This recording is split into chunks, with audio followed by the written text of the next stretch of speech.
මේ එච්චර 100 කියන්නේ මේකෙදී අපි ලකුණු දෙනවා. pH වල ගිහිලා එකක් ගොඩ නැගිල්ල කොහොමද කියලා බලලා ලකුණු ටිකක් දෙනවා. ඊට පස්සේ ආහාර පරිහරණය කරන අය කියන්නේ ඇතුලේ උයන පිහින අය කොහොමද කියලා දෙනවා. මුළු තැංගිය ඊට පස්සේ වේස් වලට දාන්න කොහොමද කියලා ලකුණු දෙනවා. ඒ ලකුණු අනුව A B C D කියලා ඒ කියන්නේ ලකුණු දුන්නාට පස්සේ අපි A B C D කියලා. සාමාන්‍යයෙන් A කියන්නේ හොඳම කඩය. A ශ්‍රේණියක් ප්‍රදර්ශනය කරලා තියෙනවා නම් බය වෙන්න දෙයක් නැහැ.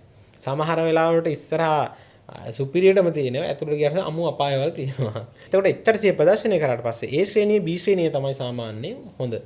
C D කඩ තියෙන්න බෑ හරියට.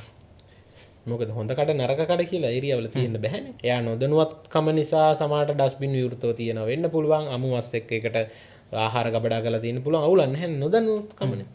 හැබැයි කාලාන්තරයක් C D කියලා කඩ જાතියක් තියෙන විදිහක් නැහැ මේ.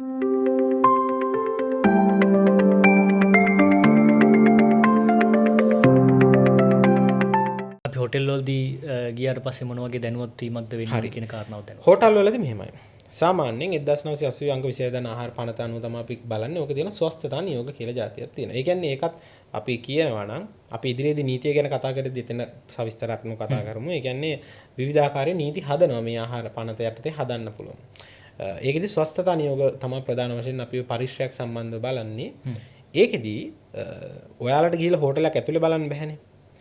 හෝටලේ බලන්නේ ඇතුළට ගිහිල්ලා බලයක් තියෙන අපිට බලන්න. ඒකේදී ඔයාලට දැනගන්න පුළුවන් මේ හෝටලේ කොස්සිය හරි මොකද්ද කියන එක දැනගන්න ගහනවා අපි H800 කියලා සර්ටිෆිකේට් එකක් දෙනවා. ඒක මෙන්න මේ වගේ දෙයක්. දැන් ඔයාලා ගෙදර ළමයෙක් ඉන්නවා නම් ඔයාලා හිතන්නකෝ ළමයා ගිය පාර පන්තියේ පළවෙනියා. මේ පාර පන්තියේ 10 වෙනියා. මොකක් හරි අවුලක් තියෙනවනේ එතන. අවුල කොහොමද දැනගන්නේ? ඒකට තමයි ප්‍රගති වාර්තාව කියලා එකක් දෙනවනේ. හරි. ඔන්න ඔයාලා ප්‍රගති වාර්තාව ගන්නවා. ප්‍රගති වාර්තාව ගද්දී මේ පාර වෙලා තියෙන්නේ මේ සිංහලට ලකුණු අඩු වෙලා සිංහලට ලකුණු 30යි. ඒකට ඔයාලා තීරණය කරනවා මේ මොකද්ද මේකේ අවුල? එක්ක සිංහල ළමයා පාඩම් කරන්න කැමති නැද්ද? නැත්තම් මෙයා අපි ක්ලාස් එකකට යවන්න ඕනද නැද්ද? නැත්තම් මේකේ මේ මොකක් හරි පීරියඩ් එක කට් කරනවද සහ මොකක් හරි උපකල්පනයකට එන්න පුළුවන් එක බලද්දී නැත්නම් අපි ගණන් කියලා හිතමුකෝ. මේ ගණන් ක්ලාස් එක හරි නැද්ද? නැත්තම් මේ ළමයා ගණන් පැත්තට කැමති නැද්ද? අන්න ඒ වගේ තමයි මේ H800 කියන්නේ මේකෙදී අපි ලකුණු දෙනවා. pH වල ගිහිලා එකක් ගොඩ නැගිල්ල කොහොමද කියලා බලලා ලකුණු ටිකක් දෙනවා. ඊට පස්සේ ආහාර පරිහරණය කරන අය කියන්නේ ඇතුලේ උයන පිහින අය කොහොමද කියලා දෙනවා. මුළු තැංගිය ඊට පස්සේ වේස් වලට දාන්න කොහොමද කියලා ලකුණු දෙනවා. ඒ ලකුණ අනුව A B C D කියලා ඒ කියන්නේ ලකුණු දුන්නාට පස්සේ අපි A B C D කියලා. සාමාන්‍යයෙන් ඒ කියන්නේ හොඳම කඩය. මාර්කියෝ වගේ කියන්නේ ඔයාලට කඩය ඇතුලේ බලන්න යන්න බෑනේ. එතකොට ඔයාලට බලන්න පුළුවන් එකම දේ තමයි යන ආහාර පරිහරණය ඉස්සරහා ඒ ශ්‍රේණියක් ප්‍රදර්ශනය කරලා තියෙනවා නම් බය වෙන්න දෙයක් නැහැ. ඒක ආහාර ගන්න සුසු තැන. ඒ කියන්නේ ඕනම කඩේක එහෙම එකක් තියෙන්න පුළුවන්ද? නැත්නම් තිබිය යුතුද? තිබිය යුතුයි. ඒ කියන්නේ හරිවාර මෙහෙමයි. ඒකෙදි වෙන්නේ සාමාන්‍ය එක අවුරුද්දකට සැරයක් ඒක අප්ඩේට් කරන්න ඕනේ. ගොඩක් වෙලාවට H800 දැම්මට අර ප්‍රදර්ශනය කිරීම ඒ කියන්නේ ඒකත් අර H800 කියන එකත් නීතියක් නෙවෙයි අර මං කිව්ව දේ වගේ. H800 දී කරන්නේ අර pH යට අවබෝධයක් ගන්න සහ අපි වැඩිමනත් වශයෙන් මේක පාරිභෝගිකයන්ට දැනගන්න ඕන හින්දා තමයි H800 කියන සර්ටිෆිකේට් එක ප්‍රදර්ශනය කරන්නේ.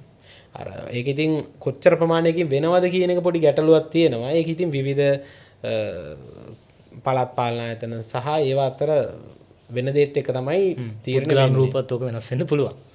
පුද්ගලයන් රූපත් වෙනස් වෙන්න පුළුවන්. වෙන්න පුළුවන්. ඒ කියන්නේ හරිනම් ඒක තියෙන එක ඇත්තටම වැදගත් නේ. දැන් ඔබතුමා වුණත් හෝටලයකට ගියොත් ඔබතුමා කොහොමද දන්නේ මේක ඇතුළ හොඳද නැද්ද කියලා. සමහර වෙලාවලට ඉස්සරහා සුපිරියටම තියෙනවා ඇතුළට ගියාට අමු අපායවල තියෙනවා. එතකොට ඔයා දැනගන්න දෙයක් නැහැ නේද? ඒක නැති ඇත්තටම H800 ප්‍රදර්ශනය කරන්න ඕනි. ඒ විදිහට. ඉතින් ඔයාලටත් පුළුවන් ඉල්ලීමක් කරන්න නේ පළාත් පාලන ආයතනට ගිහිල්ලා කො අපිට බලන්න ඕනේ මේ චුට්ටක් මේ H800 වර්ගීකරණය කරන්න මේ පැත්තේ කියලා වගේ ඉල්ලන්න පුළුවන්.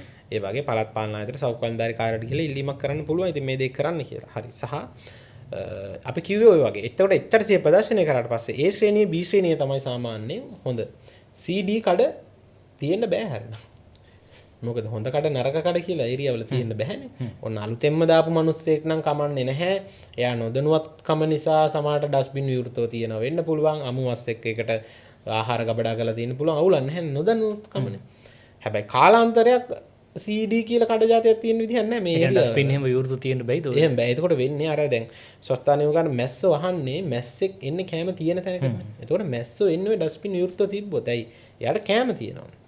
ඒකයි අපි හැම වෙලේම කරන්නේ අර කවුරු හරි කාලා ගියාට පස්සෙත් මේසේ හොඳට පිරිසිදු කරන්න කියන්නේ. මැස්සෙට කැම නැත්තම් එයා ඇවිල්ලා මේක වහන්නේ නැහැ.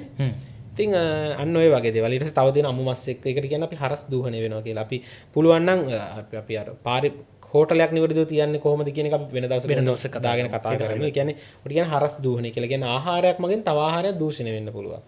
අමු මස් එක්ක කිසිම දෙයක් ගබඩා කරන්න බෑ. නීතිය හැටියට සොසේජස්වත් බෑ හරිනම්. හැබැයි අපි ඉතින් ගිහිල්ලා අපි කඩවල මිනිස්සු ගිහිල්ලා පීඩාවට පත් කරන්නේ නැහැ. ඒ මිනිස්සයා මස් මාළු දාන්න එක ෆ්‍රීජ් එකක් ගන්න ඕනේ.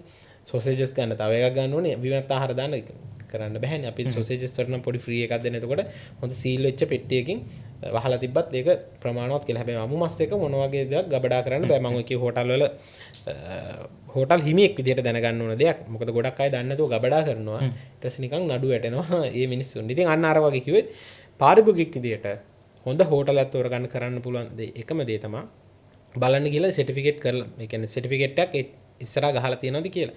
එහෙම දෙයක් කරලා නැත්නම් ඔයාලට ඉතින් ඉල්ලීමක් කරන්න පුළුවන්. අපිට අයිතියක් තියෙනවනේ ඉල්ලීමක් කරන්න කියලා. මේ බලපදේශයේ තියෙන හෝටල් වර්ගීකරණය කරන්න ගිහිල්ලා සර්ටිෆිකේට් එකක් ගහන්න මේක ඉස්සරහා කියලා වගේ ඉල්ලීමක් කරන්න පුළුවන්. මේ වටින කාරණයක් එළියට ආව එතෙන්දී මේ කොහොමද මේ ආහාර තෝරා ගැනීම සහ තමන් ගන්න ආහාරයේ සාධන ස්ථානය මොන විදිහට තියෙනවද ඒක අඳුනගන්නේ කොහොමද කියලා පාරිභෝගිකයෙක් විදිහට අපි තවත් දවසක මේ වගේ දැනුවත් කිරීම ගණනාවක් කරන්න බලාපොරොත්තු වෙනවා. සුබ දවසක් ඔබට.